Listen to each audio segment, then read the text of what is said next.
আগামী 30শে মে নবান্নে ডিএ সংক্রান্ত মেগা মিটিংয়ে 4টি সংগঠনের সঙ্গে আরও একটি সংগঠন যোগ দেওয়ার দাবি জানিয়েছেন রাজ্যের মাননীয় মুখ্যমন্ত্রীর কাছে। সুতরাং সব মিলিয়ে আগামী 30 তারিখ একটি অত্যন্ত গুরুত্বপূর্ণ দিন হতে চলেছে।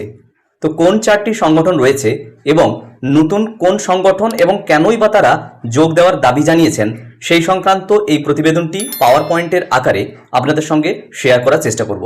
সুতরাং পুরো ভিডিওটি শেষ পর্যন্ত দেখবেন আশা করছি।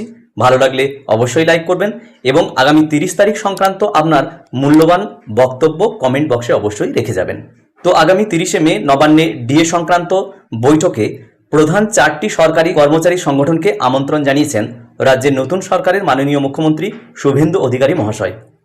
এর মধ্যে প্রথম এবং মূল মামলাকারী কংগ্রেস আইএনটিইউসি প্রভাবিত confederation of state government employees, 2 number BJP প্রভাবিত পশ্চিমবঙ্গ সরকারি কর্মচারী পরিষদ, 3 নম্বর সংগ্রামী যৌথ মঞ্চ এবং 4 নম্বর ইউনিটি ফোরাম।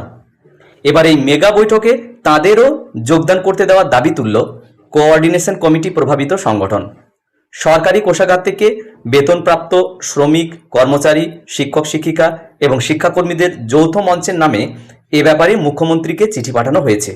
সেই চিঠিতে মঞ্চের আহ্বায়ক হিসাবে বিশ্বজিৎ গুপ্ত চৌধুরীর নাম আছে, যিনি কোঅর্ডিনেশন কমিটির সাধারণ সম্পাদকও বটে। এই সংগঠনটি অনেক পরে সুপ্রিম কোর্টে ডিএ মামলায় যুক্ত হয়।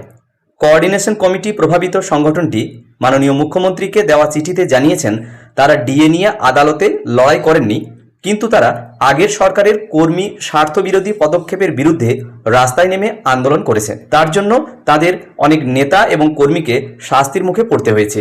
ডিএ সহ কর্মী সংক্রান্ত বিভিন্ন বিষয়ে তাদের নির্দিষ্ট বক্তব্য আছে, সেটা তারা মাননীয় মুখ্যমন্ত্রীকেই সরাসরি বলতে চান।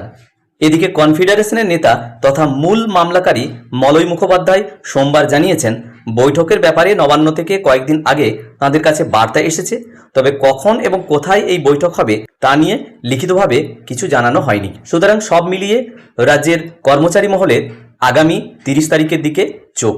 ভিডিওটি প্রত্যেককে দেখার জন্য ধন্যবাদ। প্রত্যেকে ভালো থাকুন, সুস্থ থাকুন।